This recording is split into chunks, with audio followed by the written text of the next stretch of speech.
These are extraordinary times. The presence of COVID-19 means that each and every one of us is facing our toughest ever opposition. And although we stand apart, if we work together as a team and play by the rules, we'll soon get back to playing and watching the sport that we love. We need your support now more than ever. More than ever. Wash your hands and listen to the advice. If we play by the rules, we'll all get through this together.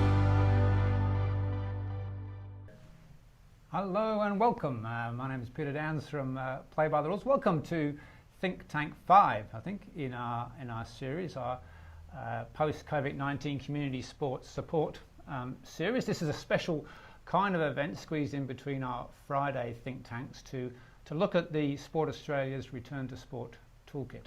I'd like to start though by acknowledging the traditional owners of the lands on which we are all sitting today, and pay my respect to elders past, present and emerging.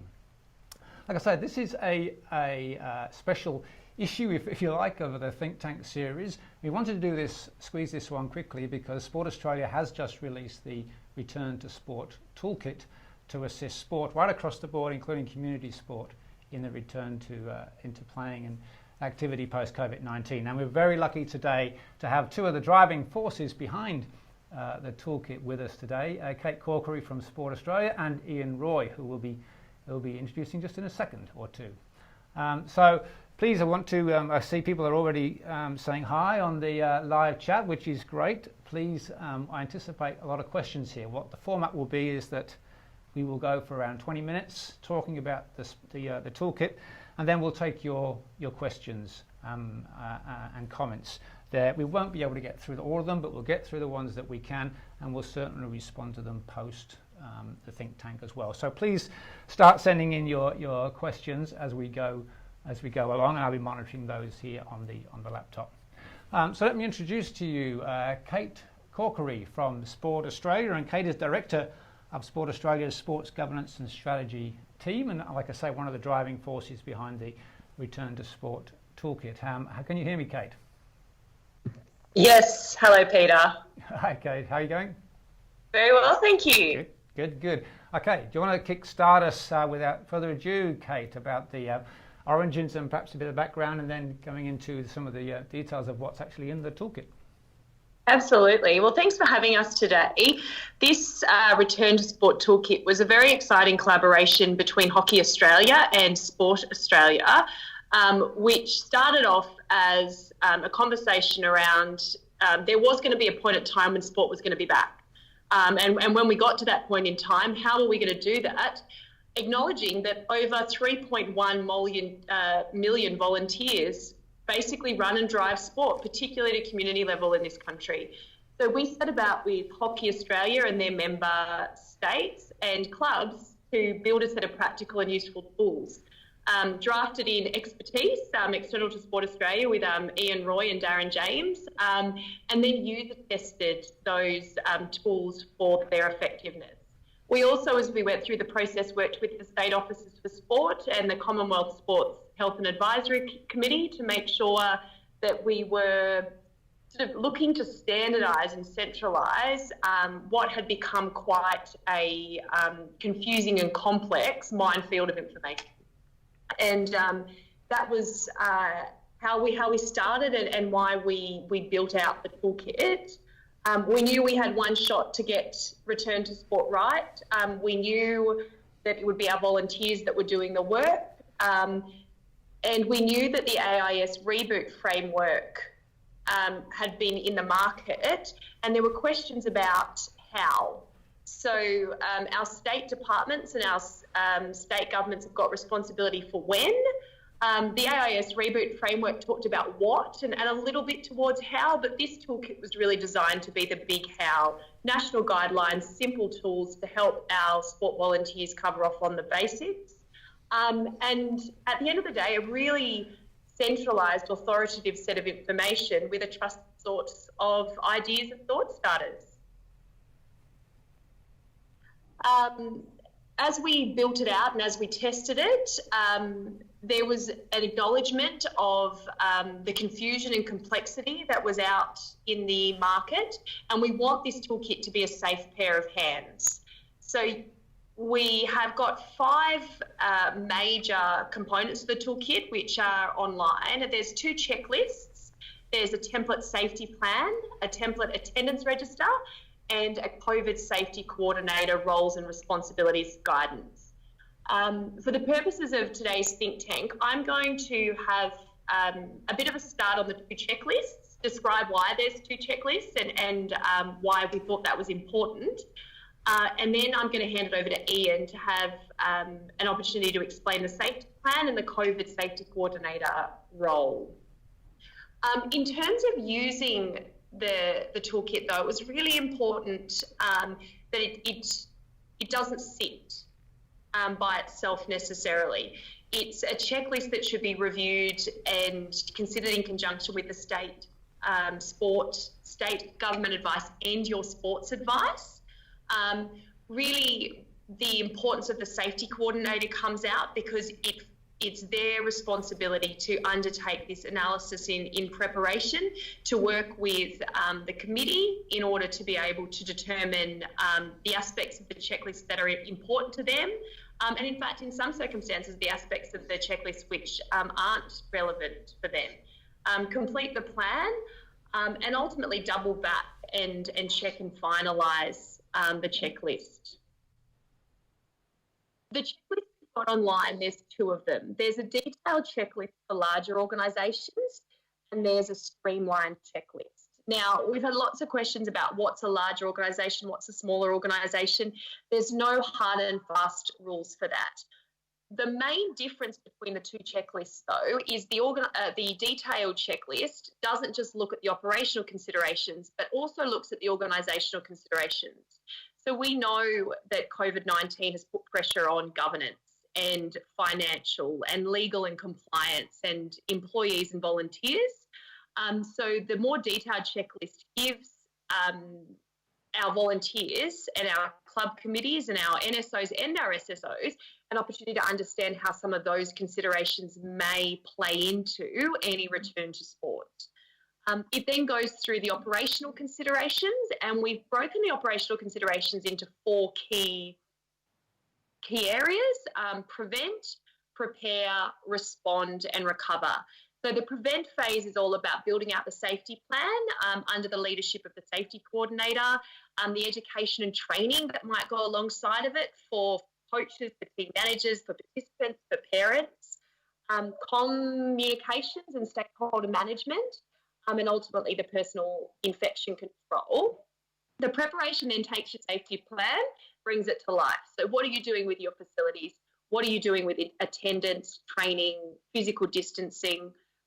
And the respond recover phases are in the scenario where a club does have a COVID case or there is some sort of outbreak. How are you going to deal with that? So it's thinking about those matters up front and preparing for them. So if you do have unwell participants, or you do have notifications, or you do have non-compliance, how are you going to deal with that? And it's dealing with all of those elements in those phases, which is going to give the clubs, the returning participants, and those volunteers who are taking on those coaching roles, those refereeing roles, confidence that the environment is safe and that we've turned our mind to all the aspects of the return to sport that might be relevant. That's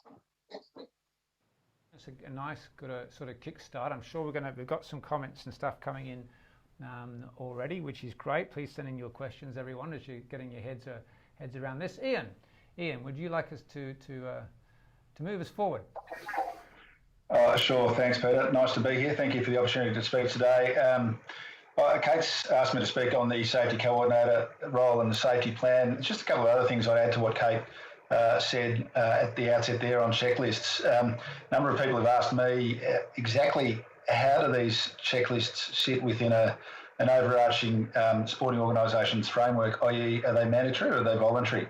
I think the answer to that is that ultimately a sport organisation needs to apply in response to what is ultimately a difficult issue and a major risk to its organisation as much diligence as it can. So although there's no mandatory basis to these plans, it's really important, or the checklist, it's really important to consider getting into as much detail as your organisational resources really can allow you to do. So if it was me, what I would do with these tools, and I have the privilege of having helped to drive them, so I know exactly what's in them, but if I was sitting around a kitchen table or a committee table working out how to use these checklists, I would want to make sure that I'm doing as much as is humanly possible to make sure that I am putting my organisation in the best position possible to respond well to return to sport. So that would mean probably, regardless of size of the organisation, choosing to look seriously at adopting the detailed checklist, because there is a deep dive into a lot of considerations for a sport. Having said that, resource capability, resource capacity is obviously something that we're aware of because of the nature of how sports are run. So the more streamlined checklist is equally a good tool to use. But fundamentally, just reinforcing what Kate said about how these checklists should be used, our view is that the checklists, if combined with State Department of Sport resources, as well as resources that your sport is cascading through, whether from the NSO or from the SSO or whatever, the three different, and the AIS framework I should throw in there, the Sport Australia AIS documents, the sport documents and the state sport documents should be enough to put your sport or your club or your organisation into a position where you have everything you need to come up with a coherent return to sport plan or return to sport strategy. So that's where we direct you to go with these documents. If you do, when you do, when you choose to pick up a Sport Australia checklist, our preferred way for sports and organisations to use a checklist is to go through it, to have a look at what the key topics are, then to go into this safety plan, which I'll touch on in just a second, get into the detail of the safety plan so that you do have a coherent and comprehensive and complete safety plan, then go back to the checklist that you started with to make sure that you can check off all of the items have been considered and incorporated into the safety plan as required. It might be that you don't need to you don't need to adopt a particular item that's captured in the checklist, but the way the checklist is set up is that you should notate that you have considered the issue and you haven't adopted it because of X, Y, and Z factor, whatever it might be. There is a really important principle that sits within these checklists that people who've worked in the corporate world would understand around corporate governance, and it's borrowed from the ASX corporate governance principles. It's the principle of if not, why not? So if you don't adopt something that's in the Sport Australia checklist, it should be clear to your organisation and to others why it was that you didn't adopt that particular item or issue. I should say though, I'm very mindful that what is in here is a lot of detail and that will have an impact on volunteers. The overwhelming advice I've provided to a number of different parties is if you do choose to use the Sport Australia Toolkit, and I advise everyone strongly to do so, you should go all in. So you should really make sure you review the checklist and you're signing off on the checklists. If you're not going to adopt the Sport Australia Toolkit, it's fair to say that Sport Australia can't really help you, and it's possible that you're not necessarily going through the level of diligence that the organisation that you represent might need to go through. I'm not saying it won't be, but it's possible that you're not giving yourself the best chance, because ultimately the checklists do capture what we consider to be the widest range of issues that relate to return to sport in any resources we've seen across the country today. So sorry, that was a bit of a commentary on the checklists themselves. The actual safety coordinator role is a particularly key role within the Sport Australia Toolkit concept. Now, I've asked Kate if I can borrow a quote from her acting CEO. Rob Dalton talks about the safety coordinator as being the person that coordinates the party. And I think that's probably a really good way to think about it, because if you don't have anyone coordinating the party, you don't get the right drinks, you don't get the right food, the DJ turns up at the wrong address and those sorts of things. So really, from that context, it's fundamentally important to have that central authoritative person within the organisation who has that ability to be the point of contact for your members, your stakeholders, health authorities, and also be the person that takes overall responsibility for the safety plan, both the delivery of the safety plan and then also the implementation of the safety plan. So in many respects, it's a lot like risk management. I mean, coronavirus and Covet is a very large trigger that's triggered a lot of risks within risk registers across Australian sport. So if you like, you should just be adopting the same sorts of risk management techniques you might to other major risks in your organisation, like child safeguarding is one example, like workplace health and safety is another example. I mean, I was in my daughter's basketball club locally here. We have a child safeguarding officer. A lot of organisations around the country do, and that's in response to a particular issue, obviously, that's emerged over the last few years. This is like that. It has to be like that. It has to be a resource that is taking the response to COVID seriously and is helping Australian sport return to sport as well as possibly can. Just picking up Kate's quote from before, we have one shot at getting this right. So I think the best way to do that is by putting in place a COVID safety coordinator. There is an acknowledgement at Sport Australia's end, I think, that it does impose some hefty workloads potentially on the volunteer. Now, we get that, but that's also a reason why Sport Australia has kept it a bit flexible. So rather than just making it one person and one person only, the organisation should adopt a safety coordinator or a safety coordinator structure that works best for its organisation. That might be one person. It might be one person who is overseeing some other people who can help with the delivery of the safety plan. But in either scenario, what should happen is that the organisation should put in place an appropriate level of support and an appropriate level of governance, so that the management committee or the board of the organisation always has enough information as to how the COVID plan is being prepared and also how the COVID plan is being implemented. The COVID safety coordinator doesn't need to be from any particular background. What we tend to say is that common sense is the best driver of identifying and recruiting the right person. So usually it's somebody in the organisation who's got a lot of common sense, who's got the capacity to pick up an extra workload and drive through what can be quite complicated sorts of issues. I'd encourage every organisation to bring into play the COVID safety coordinator as quickly as possible. Just quickly moving forward, I know we've only got limited time, Peter, and we'd love to hear the questions that are coming up. We can't see them through our platform, but the safety plan itself, I think it's really important here that to acknowledge that while there is a template safety plan and it prepares sports well to create a good plan that considers all of the relevant operational elements, it always has to be subject to state law, and all of this toolkit, as Kate said, is subject to state government regulation and state government health advice. In the COVID safety plan space, it does, and I touched on this a little earlier, it does get a bit complex where some state governments have already put in place some detail around the sorts of safety plans they need to see. So Northern Territory has already got a safety plan concept up on their website. Same with Western Australia's government. So sports have to fill out certain types of topics within the government frameworks in that state and territory. The challenge is that the safety plan questions that get asked are basically 4 or 5 questions. It's about physical distancing, how will you maintain that? It's about hygiene, it's about communicating to your stakeholders.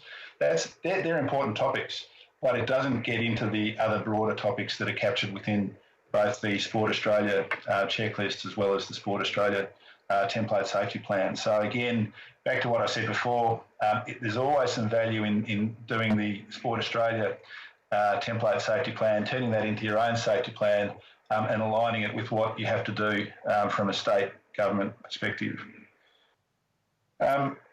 Peter, I've just rabbited on for a little bit there. I'm quite happy to take some questions now, unless you want some more detail from Kate or I on any of those components.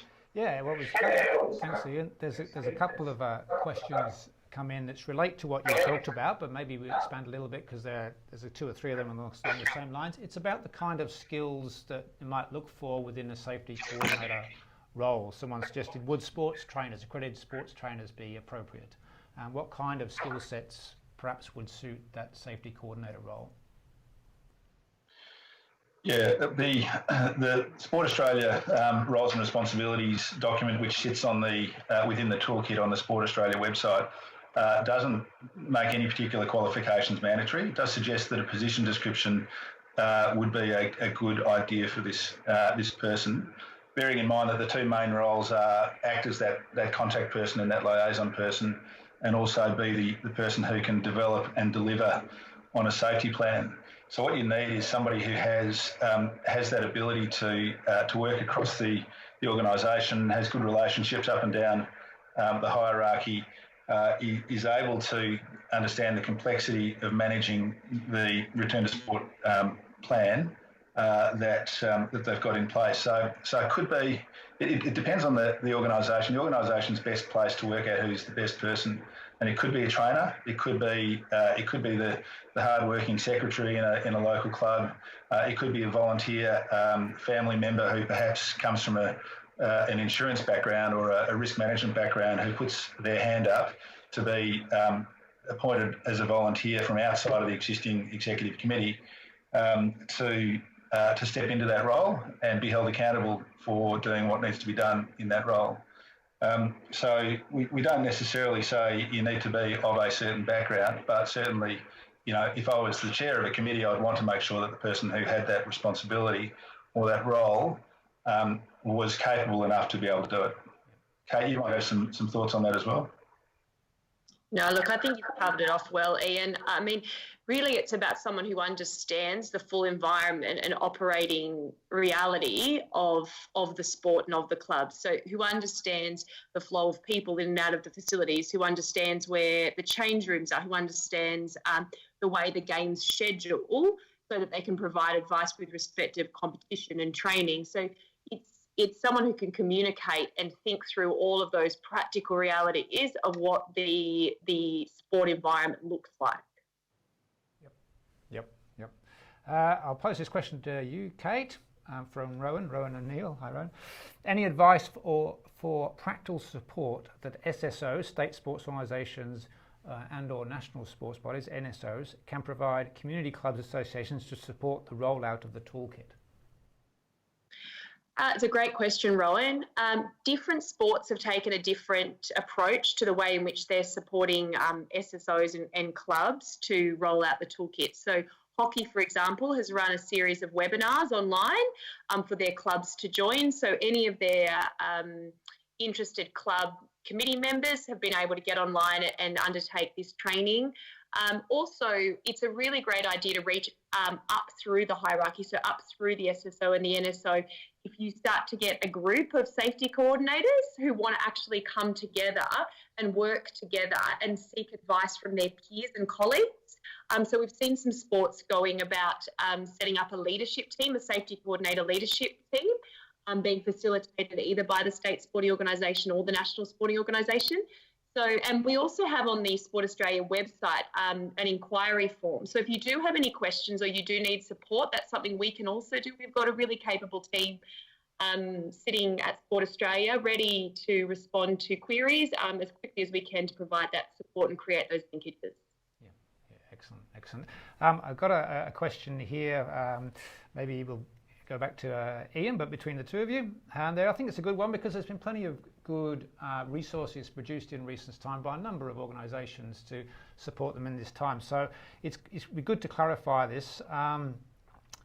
Swimming New South Wales, as an example, and Swimming Australia have put out national guidelines for restarting club environments. Do we go by that or by the toolkit? Let's go, Ian.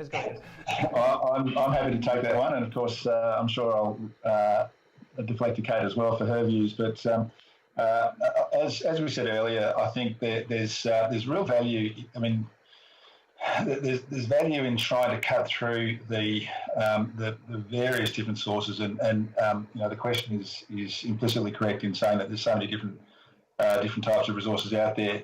Our take on this is that as a minimum, you obviously need to work out what your state government requires because they are dictating the when to return to play. In addition, it's really critical to get sport-specific advice because every sport has its really interesting intricacies that Sport Australia couldn't, and the AIS for that matter. The AIS tried or has gone down the path of putting in place some specific considerations for each individual sport, but Sport Australia didn't want to get into a toolkit where we were trying to be all things to all sports. So what we think best suits sports is to have the sport-specific tools and the state government tools. And Sport Australia does overlay over the top of this because it does really provide those thought starters, if you like. It does go very, very wide in terms of the types of issues that it captures.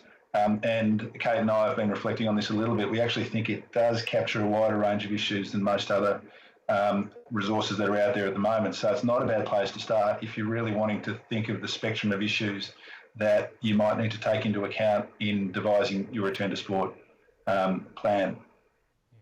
Did you want to add to that at all, Kate? No, look, I think Ian's covered that well. Yeah, okay. I've got another good one from a couple of really beauties coming up. Jack, maybe I'll go to you, Kate, from Jack. Hi, Jack. How do you suggest organisations handle situations where members are flagrantly flaunting the COVID safety guidelines? Oh, gee, Jack, great question. Thanks for that one.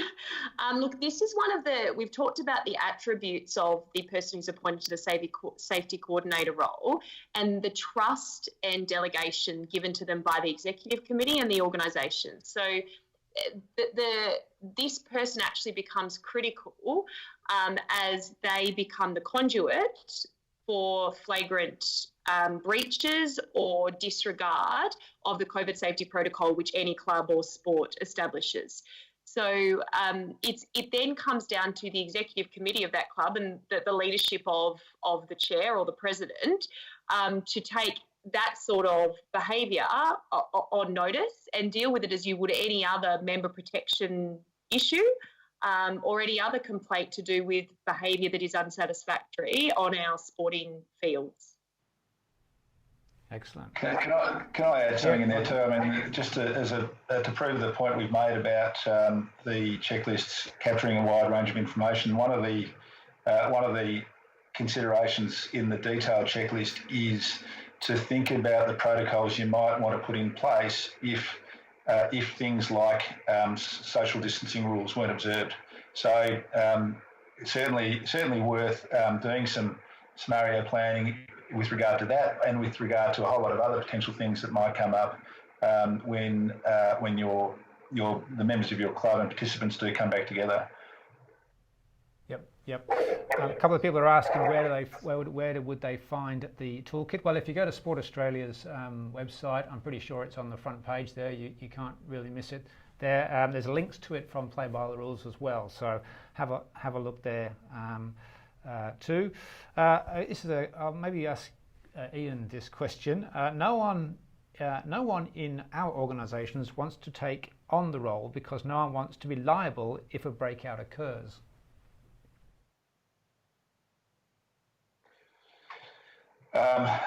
That's a statement as opposed to a question, Peter, but I can inquire what the question is.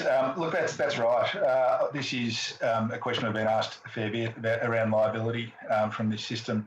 The best response to the question of liability, I think, is to ensure that the organisation's done everything reasonably practicable, if I can use that phrase, to put into place the best possible plans and the best possible arrangements for returning to work, returning to sport.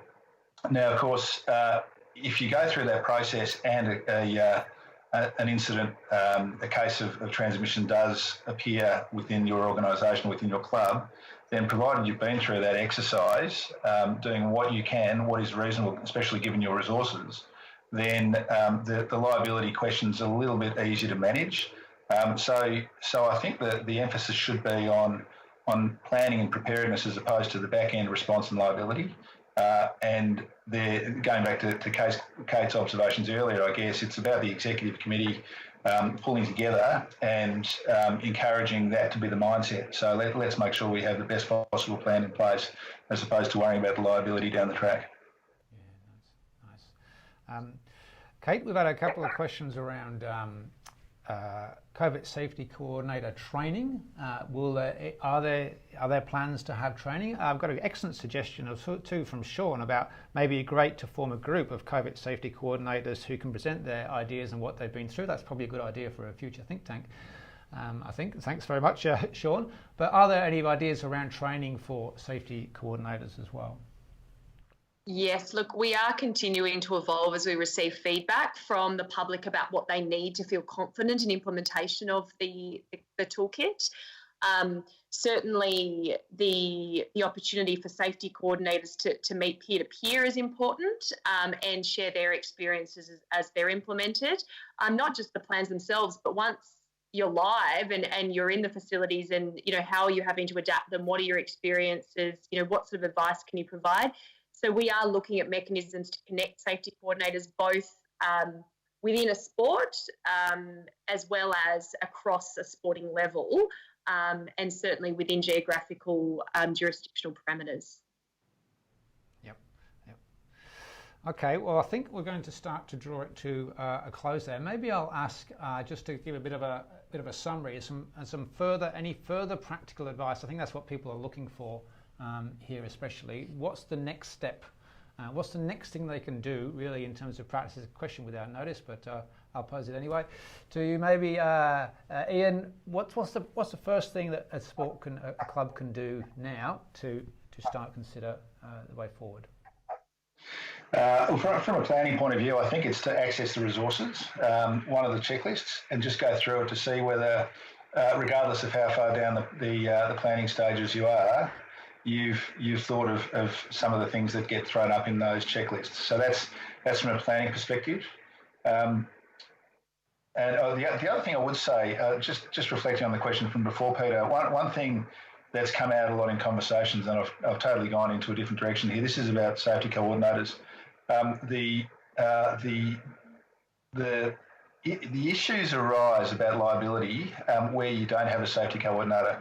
If there's a mishandling of the delivery of a safety plan, or even the mishandling of creating a safety plan, that can be more fatal to a club than where you do have somebody appointed with accountability to drive forward. So, in addition to accessing resources, perhaps what I might say is really think hard about the safety coordinator and think about who the right person is from within your exec committee or from within the membership of your organisation.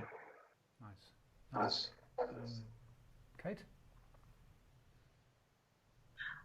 Oh, look, I think Ian's nailed it. Get onto the website. If you've got any queries, please don't hesitate to put them through to us. We are here to support sport.